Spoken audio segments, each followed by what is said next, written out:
नाज़रीन किराम अस्सलामु अलैकुम वरहमतुल्लाहि वबरकातुहू। उम्मीद है आप सब लोग खैरियत से होंगे। आज की इस वीडियो में पेश है सूरह मुल्क आयत नंबर 23, क़लीलन मा तशकुरून, मगर तुम कम ही शुक्र अदा करते हो। इसकी रोशनी में चंद बातें पेश खिदमत है।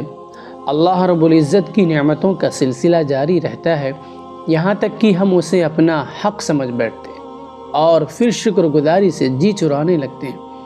हम जो चाहते हैं ख़रीद लेते हैं और ये भूल जाते हैं कि किसने हमें माल और दौलत से नवाजा।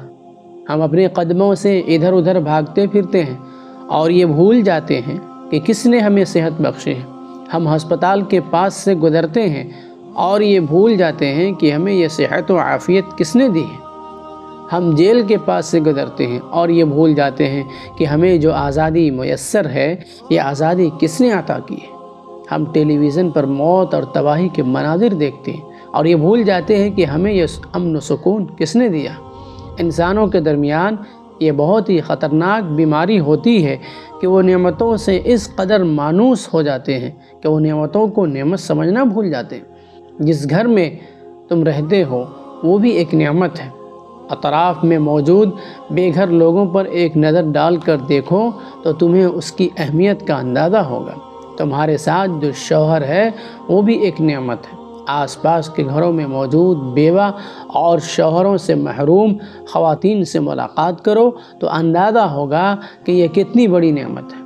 वो बच्चा जो तुम्हारी गोद में खेल रहा है वो भी एक नेमत है। गली मोहल्ले के उन लोगों की तरफ नज़र उठा कर देखो जो औलाद की नेमत से महरूम हैं, तो तुम्हें पता चलेगा कि ये कितनी अजीम नेमत है।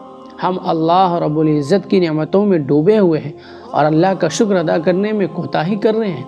हमेशा ज़बान पर हम्द के ये कलिमात जारी रखें, अल्लाहुम्मा लकल हम्दु, और याद रखें कि यह शुक्रगुजारी ही नेमतों के दवाम का रास्ता है।